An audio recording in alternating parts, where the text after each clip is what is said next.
Imagine this. You sit down after a long day, ready to relax. You open Netflix, Prime, Disney Plus, whatever you use, and suddenly you're drowning in a sea of thumbnails. You scroll and scroll and scroll until eventually you pick something. Not because you actually want to watch it, but because you're tired of choosing. Or worse, you close the app completely because you're overwhelmed. Funny, right? We live in a time where we have more freedom than any generation before us. More food options, more job paths, more entertainment, more everything. And yet somehow, we're more stressed, more anxious, and more unsure about whether we're making the right choices. Today, we're diving into the strange little problem known as the paradox of choice. And trust me, once you hear this, you might rethink the idea that more options automatically means more happiness. So let's start with something simple. Think about grocery shopping. There was a time, not even that long ago, when if you wanted jam, you bought jam. One brand, maybe two. Now, you walk in and suddenly there are 37 types of strawberry jam. Organic, sugar-free, low sugar, artisanal, imported, wild harvested, seedless, chunky, jam that probably went to a private school. I mean, it's absurd. And logically, we think this is great. More options mean more freedom, more customization, more chances to find the perfect thing. But funny enough, research shows that when we're given too many choices, our brains start to panic a little. Instead of feeling empowered, we feel overwhelmed. Instead of feeling excited, we feel stressed. And instead of confidently choosing something, we worry about choosing the wrong thing. It's like we've been conditioned to believe that the best choice must exist out there somewhere hiding like a rare Pokemon. And if we don't find it, we failed, we lost, we made a suboptimal decision. But here's the twist. That mindset alone is enough to ruin our satisfaction, even if the thing we chose was perfectly good. Let's go back in time for a second. Not literally, but imagine living a few generations ago. People still had choices, but the decisions were simpler. Fewer career paths, fewer products, fewer distractions. And yeah, that came with its own problems, but decision-making wasn't one of them. You didn't stand in front of a shelf of 200 cereals trying to decode which one aligned with your values as a human being. I mean, it's absurd. But today, our choices are limitless. The internet alone gives us access to millions of options in everything. What to wear, who to date, where to live, what to watch, what to buy, what to believe, how to spend our time. It sounds like paradise, but in reality, it's like being stuck in a buffet with too many dishes. You want to try everything, but you can't. And even after you choose, you wonder if you should have picked something else. That's the core of the paradox of choice. We want choices because they represent freedom, but too many choices steal that freedom back in the form of anxiety, indecision, and self-doubt. And this isn't just about products or entertainment. It shows up in bigger things like careers.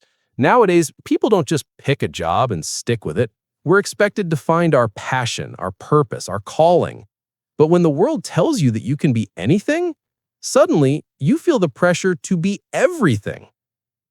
What if you choose the wrong career? What if you pick a path that doesn't maximize your potential? What if somewhere out there is a better opportunity that you just haven't discovered yet?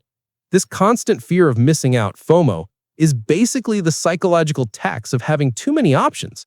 It keeps us restless, even when things are going well. You could be in a perfectly fine relationship, but the mind whispers, but what if someone better exists? You could have a stable job, but you wonder, should I be doing something more, something bigger? More options should make us feel limitless. Instead, they often make us feel lost. There's also something called decision fatigue. The more decisions you make in a day, no matter how small, the less mental energy you have left for the important stuff. That's why people like Steve Jobs and Mark Zuckerberg wore the same outfit every day. It wasn't a fashion thing. It was a way to protect their brains from wasting energy on tiny choices so they could save the good decision-making for things that actually mattered.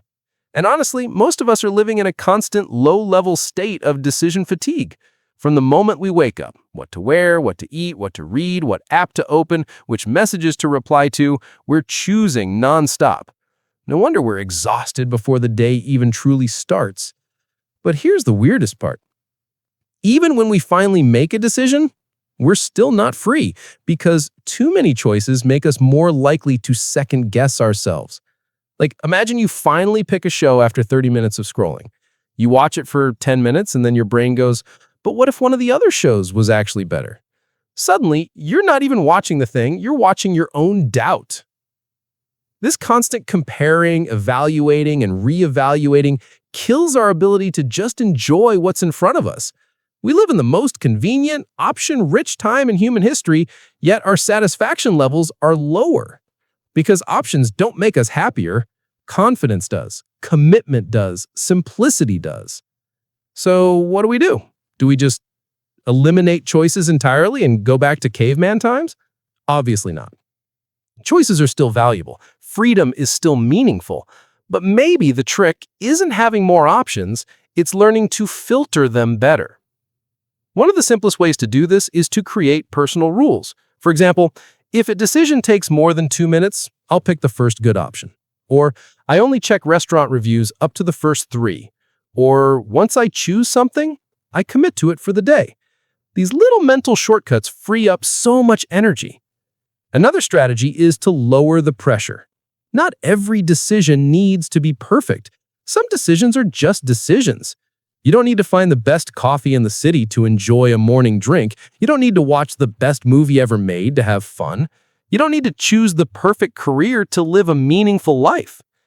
When you let go of the idea that every choice must be optimal, suddenly life becomes lighter. You start enjoying things again. You stop obsessing over alternatives. You stop treating decisions like moral tests of your value as a human being. And maybe the most important thing, learn to define enough. Not in some minimalistic, hardcore way. I'm not telling you to sell all your stuff and meditate on a mountain.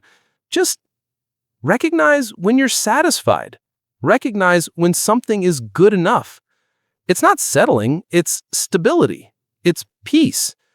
At the end of the day, the paradox of choice isn't saying choices are bad. It's saying that unlimited choices without clarity, confidence, or boundaries can slowly drain our happiness. Freedom should feel empowering, not exhausting. So maybe the real freedom isn't having every option in the world.